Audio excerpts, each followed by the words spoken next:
Hello friends, ఈరోజు sequential circuits topic నుండి timing diagrams draw చేయడం నేర్చుకుందాము. ఇప్పుడు ఈ క్వశ్చన్ చూద్దాము. For the following sequential circuit below complete the timing diagram using D latch అని ఇక్కడ సీక్వెన్షియల్ సర్క్యూట్ డయాగ్రామ్ ఇవ్వడం జరిగింది.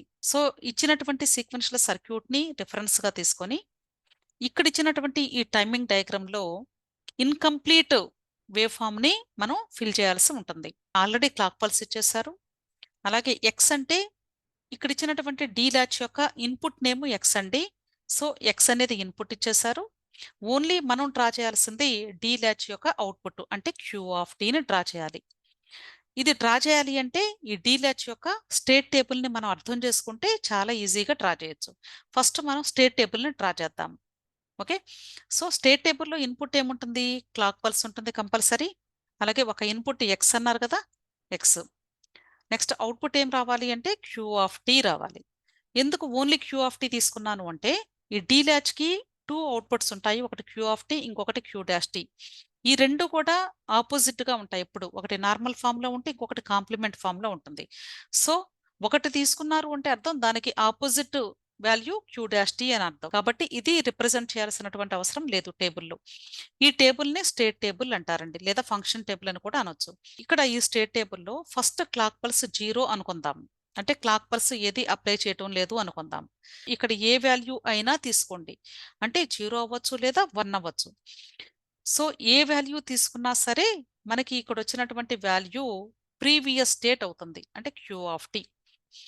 ఇక్కడ ఈ స్టేట్ టేబుల్లో output name Q of T అయినప్పటికీ కూడా మనం ఎలా రిప్రజెంట్ చేయాలి అంటే క్యూ ప్లస్ టీ అని రిప్రజెంట్ చేయాలి. అంటే దీని పేరు నెక్స్ట్ స్టేట్ వాల్యూ అని. క్యూ ప్లస్ టీ వాల్యూ ఎంత వస్తుంది అంటే ప్రీవియస్ స్టేట్ వాల్యూ వస్తుంది అని అర్థం. ఓకే, నెక్స్ట్ ఒకవేళ క్లాక్ పల్స్ ఇచ్చారు అనుకుందాం, అంటే 1 అప్లై చేశారు. అప్లై చేశారు అంటే అర్థం ఏంటి? ఈ నెగిటివ్ లాజిక్ ని అప్లై చేశారు అని అర్థం. ఓకే, అప్పుడు డి ఇన్పుట్ 0 అయితే అవుట్పుట్ 0 వస్తుంది. డి ఇన్పుట్ 1 అయితే 1 వస్తుంది. అర్థమైందా? అంటే క్లాక్ పల్స్ 1 అయినప్పుడు ఈ టేబుల్ కానీ మీకు గుర్తుంది అనుకోండి, చాలా ఈజీగా ఈ డయాగ్రామ్ డ్రా చేసేయచ్చు. ఇక్కడ ఇచ్చినటువంటి ఈ సర్క్యూట్లో మీరు అబ్జర్వ్ చేస్తే క్లాక్ పల్స్ కి ఒక స్మాల్ సర్కిల్ పెట్టారు. ఇక్కడ యూజ్ చేస్తున్నటువంటి క్లాక్ పల్స్ ఏంటి అంటే negative level clock pulse. Latches లో యూజ్ చేసేటప్పుడు క్లాక్ పల్స్ ని negative level or positive level అని చదవాలి. అంటే లెవెల్ అంటే ఏంటంటే కంప్లీట్ గా ఈ హై స్టేట్ లో ఉన్నదంతా కూడా పాజిటివ్ లెవెల్ అవుతుంది. అలాగే ఈ డౌన్ లో ఉన్నటువంటిది ఇది నెగటివ్ లెవెల్ అవుతుంది. అర్థమైంది కదండి? సో ఇక్కడ ఈ స్మాల్ బబుల్ యూజ్ చేశారు అంటే this is nothing but negative level. Okay, so ఇక్కడ క్లాక్ పల్స్ అప్లై చేయటం లేదు అంటే అర్థం ఏంటి? పాజిటివ్ లెవెల్ అయితే అప్పుడు డి ఏ వాల్యూ ఉన్నప్పటికీ కూడా డితో సంబంధం లేకుండా అవుట్పుట్ ఏమొస్తుందంటే ప్రీవియస్ స్టేట్ ఏది ఉంటే అదే వస్తుంది. ఒకవేళ కానీ క్లాక్ పల్స్ అప్లై చేశారు అనుకుందాం, అంటే ఏంటి? నెగిటివ్ లెవెల్ క్లాక్ పల్స్ టైంలో అప్పుడు మనకి డి 0 ఉంటే 0 వస్తుంది, 1 ఉంటే 1 వస్తుంది. అర్థమైంది కదా? ఈ లాజిక్ ని యూస్ చేసి ఇక్కడ డయాగ్రామ్ డ్రా చేద్దాం. ఇది డ్రా చేసే ముందు ఫస్ట్ ఏం చేయాలి? మనం నెగిటివ్ లెవెల్స్ ఎక్కడెక్కడ ఉన్నాయో ఐడెంటిఫై చేయాలి. ఓకే, సో ఇక్కడ మీరు అబ్జర్వ్ చేస్తే ఇది నెగిటివ్ లెవెల్ అండి. ఫస్ట్ యారో మార్క్స్ తో రిప్రజెంట్ చేసేయండి. ఇది నెగిటివ్ లెవెల్ ఈ పీరియడ్ అంతా. అలాగే ఇది నెగిటివ్ లెవెల్ అంటే డౌన్ గా ఉన్నది negative level clock pulse wave form లో. ఇది నెగిటివ్ లెవెల్. అలాగే ఇది నెగిటివ్ లెవెల్. ఇంతవరకు సేమ్ ఈక్వల్ విడ్త్ ఉంది చూడండి ఇక్కడ. సేమ్ దీన్ని రిఫరెన్స్ గా తీసుకొని ముందుది కూడా మనం రాయొచ్చు కదా. సో ఇక్కడ నుండి ఇక్కడ వరకు మనకి నెగిటివ్ క్లాక్ పల్స్ ఉన్నట్లు. సో ఇది నెగిటివ్ క్లాక్ పల్స్. అర్థమైందా? నెక్స్ట్ ఇది ఎక్స్ అంటే ఏంటి? ఇది ఇన్పుట్, డి ల్యాచ్ యొక్క ఇన్పుట్ అని అర్థం. ఇప్పుడు ఏం చేయాలి? ఈ క్యూ ఆఫ్ టీని డ్రా చేయాలి. సో ఈ టేబుల్ వాచ్ చేసినట్లయితే మీరు ఈజీగా ఈ నెగిటివ్ లెవెల్ టైంలో ఇన్పుట్లో ఏది ఉంటే అదే అవుట్పుట్కి వచ్చేసింది. అంతే కదా? సో ఇక్కడ ఫస్ట్ తీసుకున్నట్లయితే ఇది నెగిటివ్ లాజిక్ అండి. ఈ నెగిటివ్ టైంలో ఏముంది మనకి ఇన్పుట్? ఇక్కడ నుండి ఇక్కడ వరకు ఉంది. సేమ్ షేప్ క్యారీ ఫార్వర్డ్ అయింది. అంతే కదా? అంటే ఇక్కడ నెగిటివ్ నెగిటివ్ పైకి వెళ్తుంది, అప్కి వెళ్తుంది, ఇంతవరకు వచ్చేసింది. అంటే షేప్ చేంజ్ అవ్వకూడదు. ఇది నెగిటివ్ లాజిక్ కాబట్టి ఎక్స్లో ఏది ఉంటే అదే ఇక్కడ డ్రా చేయాలి. మరి దీని ముందేముందో అబ్జర్వ్ చేయాలి. దీని ముందేంటి? పాజిటివ్ లాజిక్ అని కదా. పాజిటివ్ లాజిక్ టైంలో ఏమవుతుందని చెప్పాను? క్యూ ఆఫ్ టీ అంటే ప్రీవియస్ స్టేట్ వస్తుంది.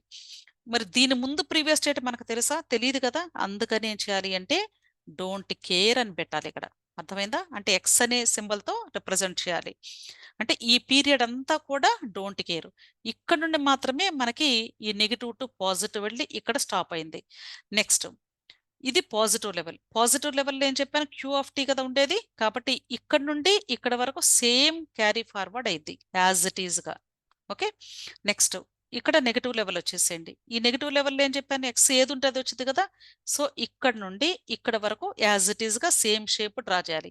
అంటే ఇక్కడ నుండి డౌన్ వచ్చేసి, ఈ డౌన్ నుండి ఇక్కడ పైకొచ్చేసి, ఇక్కడ స్టాప్ అయింది. ఓకే. నెక్స్ట్ ఇది పాజిటివ్ లెవెల్ కదా! సేమ్ ఇక్కడ ఏదైతే ఉందో ప్రీవియస్ స్టేటు ఇది ఈ పార్ట్ అంతా కూడా వచ్చేసిద్ది. ఇది హై కాబట్టి నెక్స్ట్ ఈ పాజిటివ్ లెవెల్ అంతా కూడా సేమ్ క్యారీ ఫార్వర్డ్ అయిద్ది. ఓకే. నెక్స్ట్ ఇది మరలా నెగెటివ్‌కి వచ్చాము కదా! నెగెటివ్ అంటే ఏంటి? ఇక్కడ నుండి ఇక్కడ వరకు అంటే లో లెవెల్.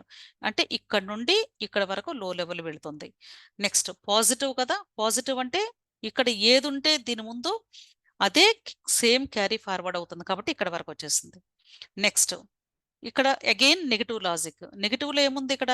ఈ పార్ట్ నుండి ఈ పార్ట్ వరకు మాత్రమే ఉంది. సేమ్ షేప్ మనం డ్రా చేయాలి. అంటే పైకి వెళ్ళి అంటే ఇక్కడ కొంత మెయింటైన్ అయ్యి హై లెవెల్ మరలా అగైన్ డ్రాప్ అవుతుంది 0 లెవెల్‌కి. సో, 0 ఇంతవరకు వచ్చేసింది. అగైన్ పాజిటివ్ లెవెల్ కదా! సేమ్ దీని ముందు కొంచెమే లో లెవెల్ ఉన్నప్పటికీ కూడా ఈ లో లెవెల్ సేమ్ మొత్తం కూడా ఈ పీరియడ్ అంతా కూడా కవర్ అయ్యిద్ది. అర్థమైందా? నెక్స్ట్ ఇది నెగెటివ్ లాజిక్ కదా! సో, నెగెటివ్ లాజిక్ అంటే ఏమవుతుంది? ఈ ఇన్‌పుట్ ఇక్కడ నుండి ఇక్కడ వరకు ఏదైతే ఉందో అంటే హై లెవెల్ కదా! సో, సేమ్ అట్లా హై లెవెల్‌కి వెళ్ళిద్ది. ఇదండి డయాగ్రాము. అర్థమైందా? అంటే ఇక్కడ నెగెటివ్ లెవెల్ ఇచ్చారు కాబట్టి, నెగెటివ్ లెవెల్ టైంలో ఇన్‌పుట్‌లో ఏ షేప్ ఉంటే అదే డ్రా చేసేయండి. పాజిటివ్ లెవెల్ ప్లేస్‌లో దీని ముందు ఏ స్టేట్ ఉంటే దాన్ని రీడ్రా చేసేయండి. అర్థమైందా? సో, ఇలా మీరు జాగ్రత్తగా మీ యొక్క వేవ్ ఫార్మ్స్‌ని అర్థం చేసుకుంటూ డ్రా చేసుకుంటే చాలా ఈజీగా అర్థమవుతుంది. క్లియర్? మీ సొంత వేవ్ ఫార్మ్‌ని, ఎక్స్ వేవ్ ఫార్మ్‌ని సెపరేట్‌గా తీసుకొని ఇలాంటి ప్రాబ్లమ్స్ ప్రాక్టీస్ చేస్తే మీకు గేట్ ఎగ్జామ్‌లో కానీ, మీ బీటెక్ లెవెల్ ఎగ్జామ్స్‌లో కూడా చాలా హెల్ప్ అవుతాయి. ఓకే. Thank you.